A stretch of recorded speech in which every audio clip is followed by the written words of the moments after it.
News Maharashtra K9 आवाज जनतेचा। तापमानात अचानक होणारा बदल शरीरासाठी घातक। उन्हामधून येताच थंड हवेत जाणे टाळावे।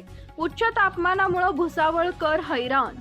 वेलनेस काउन्सिलिंगचे निलेश गोरे यांची उपयुक्त अभ्यासपूर्ण माहिती। सध्या भुसावळ शहराच्या तापमानाने 45 अंशाचा टप्पा गाठलेला आहे। येत्या काही दिवसात हे तापमान 47 अंशापर्यंत जाण्याची शक्यता वर्तवली जात असताना उन्हाळ्यात बाहेरून आल्यानंतर लगेच एसी किंवा कूलर सारख्या थंड हवेत जाऊ नये, फ्रीज मधील थंडगार पाणी पिऊ नये असे सल्ले कानावर पडतात। त्यामागे वैज्ञानिक कारण आहे।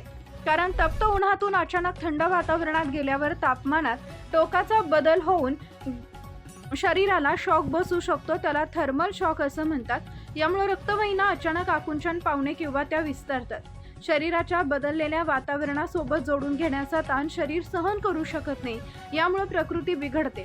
अशा तापमानात वरील धोके टाळायचे असतील तर बाहेरून आल्यावर आधी हातपाय धुवावे व शरीराला वातावरणात जुळून येण्यासाठी किमान 10 मिनिटे शांत हवेशीर बसावे असा सल्ला तज्ज्ञांनी दिलाय।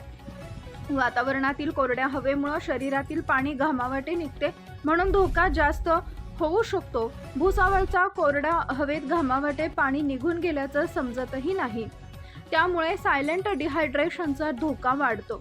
अशा या भुसावळच्या वातावरणात नागरिकांनी घाबरून न जाता काय काळजी घ्यायला हवी व त्यावर उपाययोजना काय? सध्याची हीट वेव्ह फक्त हीट वेव्ह नाहीये, हा एक ग्लोबल पॅटर्न आहे। भारतात 45 ते 47 डिग्री तापमान आहे, पण आफ्रिका, ऑस्ट्रेलिया, साऊथ अमेरिका, अमेझॉनचं जंगल सगळंच होरपळत आहे।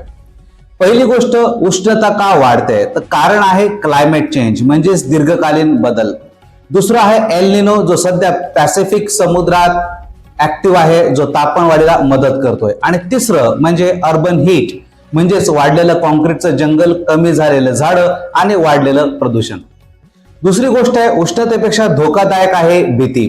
सगळीकडे सतत 45, 47, 50चे आकडे पाहून मन भयभीत होतं आणि याचे परिणाम मानसिक आणि शारीरिक आरोग्यावर होतात।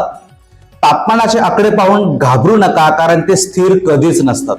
रियालिटी अशी आहे की काळजी घेणं गरजेचं आहे, पण घाबरणं अजिबात नाही।